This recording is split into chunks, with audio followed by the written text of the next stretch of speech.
गणेशपुराणम् क्रीडाखण्ड 59तमोऽध्यायः राज्ञो वर्णनम्। मुनिरुवाच विनायकेन बालेन कुतः स पुरुषकृतः येन तद्भक्षितं सैन्यम् आनीतः स नरान्तकः। एतन्मे प्रकटं ब्रूहि संशयोऽत्र महान् मम। कवच यन्निर्गुणं परं ब्रह्म तदेतत् सद्गुणं भव। विनायकस्वरूपेण ब्रह्म विष्णु शिवात्मकं भूभारहरणार्थाय दुष्टानां निधनाय च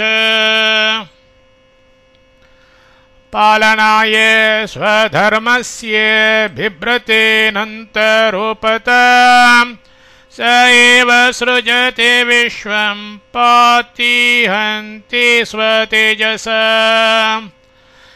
अपेक्षते स लोकानां निमित्तं नियतिं पराम् न चात्र संशयकार्यो नेकमायामाये विभो। तदिच्छया सर्वमिदं जगद्धि परिवर्तते इदानीं तस्य मायां ते कथयिष्यामि विस्तरात्। अमात्यपुत्रसहितो नरान्तक धृतो नृपः यावन्न पत्तनं प्राप तावत् कालं पुमानसो। भक्षयामास तां सेनां दैत्येन परिपालितां विनायकेन पुरुषो मुख्येशो निहितस्तदा। राजामात्य कुमारौ च सोऽपि ते सर्व एव तु झठरे तस्य देवस्य ददृशो सकलं जगत्। सप्तद्वीपवतीं पृथ्वीं पर्वतद्रुमसंयुतां सरित्सागरवापिभिस्तडागैर्माणवैश्रिताम् देवगन्धर्वमुनिभिः सिद्धयक्षनिशाचरैः पन्नगैरप्सरोभिश्च शोभितं स्वर्गमण्डलम्।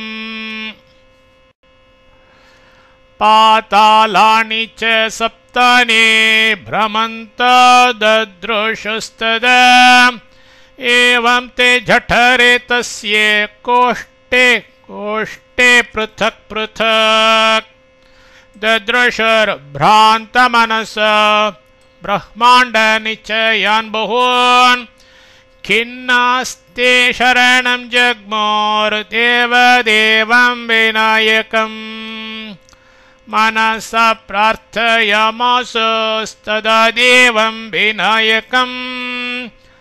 भ्रान्तानां खिन्नचित्तानां कृपां कुरु कृपानिधे।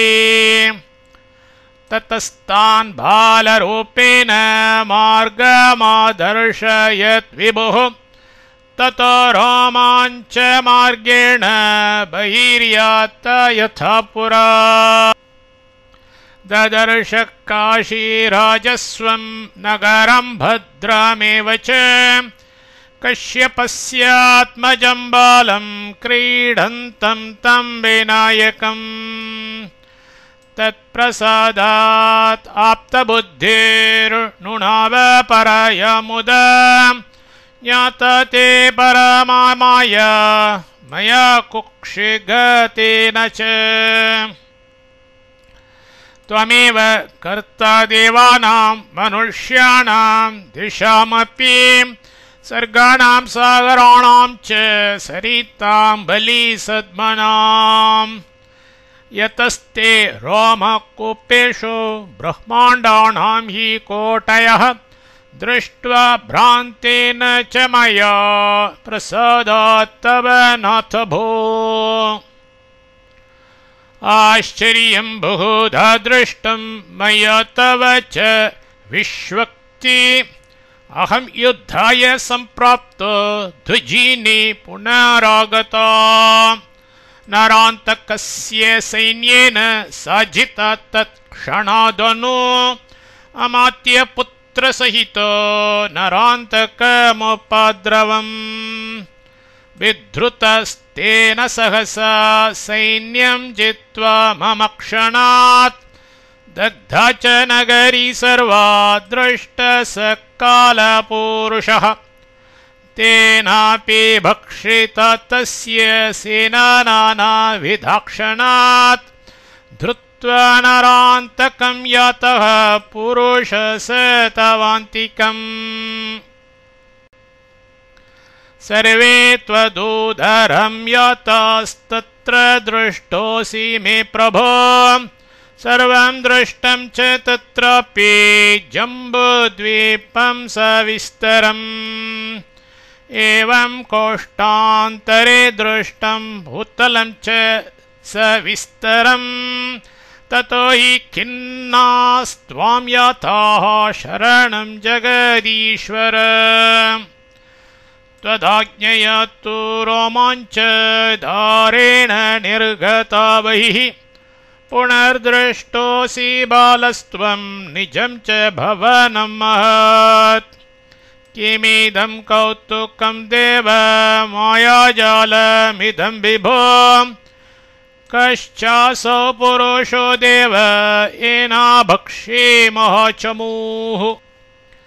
केनासौ विधृतो दैत्यो रक्षितश्चापि केन च केनादर्शी च रोमाञ्च द्वारं निर्गमनाय च इति मे संशयं देव नुदभक्तस्य यत्नतः कवच एवं तेन कृतप्रश्नो मस्तके तस्य धीमतः विनायक करतलं कृपया निदधारः दिव्यज्ञानो भवद्राजा काशीराजस्तु तत्क्षणात् तुष्टावपरया भक्त्या देवदेवं विनायकम्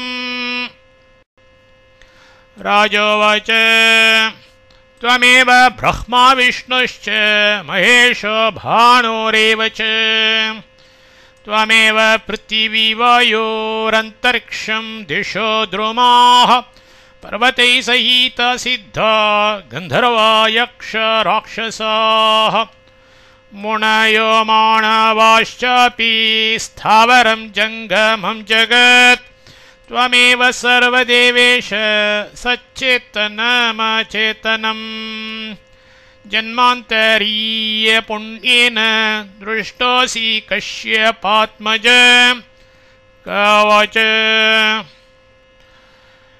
एवं ब्रुवति राजेन्द्रे मोहयामास तत्क्षणात् ततो राजा पुपूजैनं विनायकं नामयम् ततः पौरा हर्षयुता राजानं द्रष्टुमाययुः नत्वा ददुस्तस्मै वस्त्राण्याभरणानि च राजापि दापयामास तेभ्यो वस्त्राण्यनेकशः विसृज्य लोकांस्तान् सर्वान् जननीमभ्यगात्ततः तव प्रसादान्मातस्ते दृष्टं पादयुगं मया